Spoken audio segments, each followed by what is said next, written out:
দর্শন হয়ে গেল রাধারানী মন্দির আর গুপ্ত বৃন্দাবন, তাই তো প্রথম শুরু হলো। আর আমাদেরকে কেমন লাগছে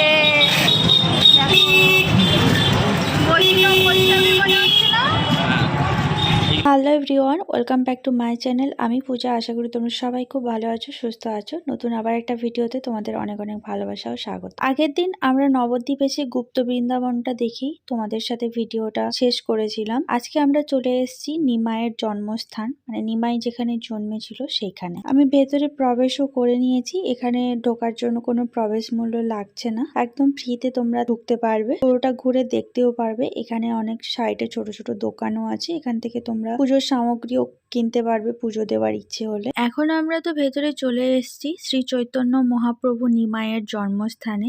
এখানে শ্রী চৈতন্য মহাপ্রভু নিমাই জন্মেছিলেন। এই নিম গাছের পাদদেশে সচী মাতা মহাপ্রভুকে জন্ম দিয়েছিলেন। এই জায়গাটির নাম নবদ্বীপের প্রাচীন মায়াপুর। অনেকেই বলেন নিমাইয়ের জন্মস্থান মায়াপুরে। সত্যি কথা বলতে নিমাইয়ের জন্মস্থান কিন্তু প্রাচীন মায়াপুরে, যেটি নবদ্বীপে অবস্থিত একটি জায়গার নাম। নবদ্বীপ ভ্রমণ করতে হলে আর নবদ্বীপের প্রত্যেকটা মন্দির দর্শন করতে হলে দুটো টাইমে আসতে হবে, সেটা হচ্ছে সকালে কিংবা বিকেলে, কারণ দুপুরে অনেক মন্দিরই বন্ধ থাকে। এই মন্দিরের ভেতরে বাইরে অনেক রকমের দোকান আছে, যেখান থেকে তোমরা অনেক ঠাকুরের বই পেয়ে যাবে, অনেক ঠাকুর কিনতে পারবে, শ্রীকৃষ্ণের মূর্তি কিনতে পারবে, গোপালের মূর্তি কিনতে পারবে। গোপাল যেই কৃষ্ণ সেই সবই এক, তবে বিভিন্ন রূপে বিরাজমান। কথা বলতে বলতে চারদিকটা ঘুরে দেখতে দেখতে চলে এলাম যেখানে সচী মাতার কোলে ছোট্ট নিমাই শ্রী চৈতন্য মহাপ্রভু শুয়ে আছেন। কি সুন্দর এক অপূর্ব দৃশ্য, মায়ের কোলে সন্তান শুয়ে আছে। এখানেই একটা মন্দিরে আছেন স্বয়ং মহাদেব। তো মহাদেবকে একটু দর্শন করে নিলাম। আর তার ঠিক পাশেই রয়েছেন আমাদের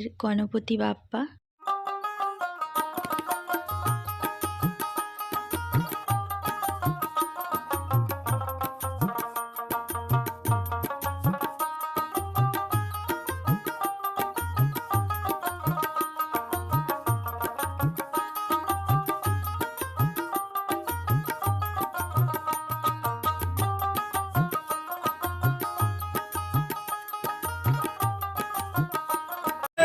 আমাদের নিমাইয়ের জন্মস্থান ঘোরা হয়ে গেল।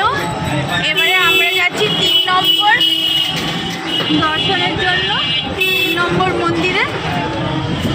দেখা যাক সেখানে গিয়ে আবার কি আছে।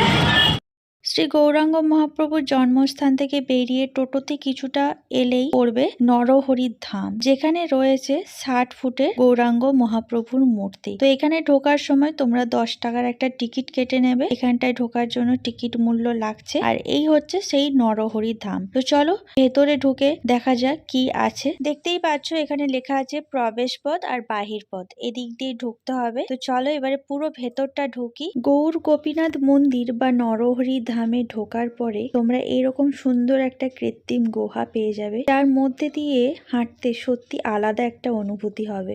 আমার তো বেশ লেগেছে। তোমাদের কেমন লাগলো ভিডিওতে সেটা অবশ্যই কমেন্ট করে জানাবে। আর যারা এখনো পর্যন্ত নবদ্বীপ ভ্রমণ করনি তারা তাড়াতাড়ি এসে নবদ্বীপ ভ্রমণ করে যেও। আর নবদ্বীপে এলে এই জায়গাটাতে অবশ্যই একবার এসো। এত সুন্দর জায়গা যেখানে এলে তোমাদের আর ফিরে যেতে ইচ্ছে করবে না। তো চলো ভেতর দিয়ে হেঁটে হেঁটে এখন আমি বাইরের দিকে বেরোবো। ভেতরের পরিবেশটা এত সুন্দর, এত সুন্দর সুন্দর কালারিং লাইট দেওয়া, মনে হচ্ছিল যেন একদম অরিজিনাল গুহার মধ্য দিয়ে হেঁটে চলেছে। বাইরে বেরিয়ে প্রথমেই যেটা চোখে পড়বে বিশ্বের সব থেকে বড় 60 ফুটের গৌরাঙ্গ মহাপ্রভুর একটি মূর্তি। তারপরে দেখতে পাবে কত সুন্দর সুন্দর কালারিং মাছ এখানে ছাড়া আছে। এখানে যে ছোট্ট ঝিলটা আছে তার মধ্যেই আছে।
তবু দেখা হয়ে গেল। এবারে যাচ্ছি আমরা নেক্সট গন্তব্যে।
আমাদের প্রত্যেকটা মন্দির দর্শন করা হয়ে গেছে।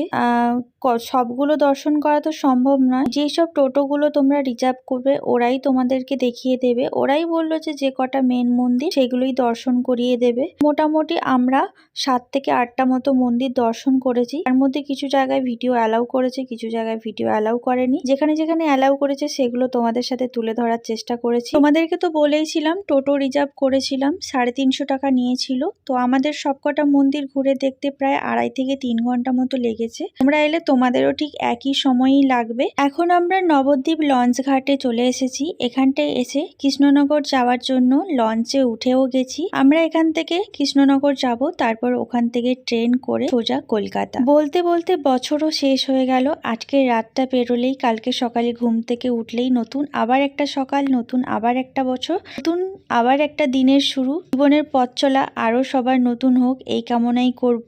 থেকে খুব ভালো থেকো, সুস্থ থেকো, আর সবাইকে নতুন বছরের অনেক অনেক শুভেচ্ছা, ভালোবাসা, অভিনন্দন। বড়দের আমার অনেক প্রণাম। আর এই বছরটা ভালো কেটেছে, আর শেষের এই কটা দিন অনেক বেশি ভালো কেটেছে, আমার কাছে চিরস্মরণীয় হয়ে থাকবে। কথায় আছে না, যার শেষ ভালো তার সব ভালো। বছরের শেষটা যখন এত সুন্দরভাবে কাটলো, আশা করি বছরের শুরুটাও অনেক সুন্দর হবে। তো চলো সবাই সাথে থেকো। আর আমরা এখন বাড়ি ফিরে যাচ্ছি। মন একটু খারাপ লাগছে, তার সাথে অনেক বেশি আনন্দ নিয়ে যাচ্ছি, অনেক বেশি স্মৃতি নিয়ে যাচ্ছি। সারা বছরের যত খারাপ লাগা ছিল সবকিছুকেই এই জলে ভাসিয়ে দিয়ে গেলাম, আর যত ভালো লাগা ছিল, যত ইচ্ছে ছিল ভগবানের পায়ে অর্পণ করে দিয়ে গেলাম। যদি আবার কোনোদিন সম্ভব হয় আবারও আসবো, আর এলে অবশ্যই তোমাদের সাথে শেয়ার করব। যাওয়ার সময় এই সুন্দর কিছু মুহূর্ত ক্যামেরা বন্দি করে নিচ্ছি, তারই কিছু ক্লিপ তোমাদের সাথে শেয়ার করছি। তোমরা দেখতে থাকো, সাথে থেকো, এনজয় করো।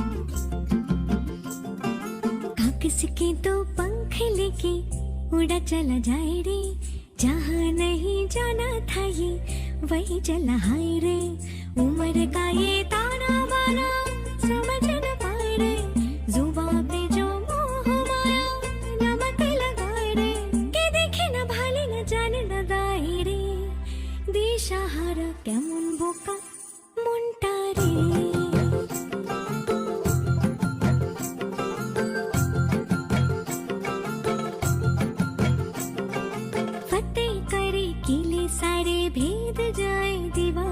তো আমরা এখন দাঁড়িয়েছি কৃষ্ণনগর থেকে টোটো ধরে আমরা স্টেশনে যাব। বাপরে বাপ, কৃষ্ণনগর লঞ্চ ঘাট থেকে স্টেশন যেতে আসার সময় নিয়েছিল এদিকে জানি কোন দিন একটা ওই মায়াপুর গেছি।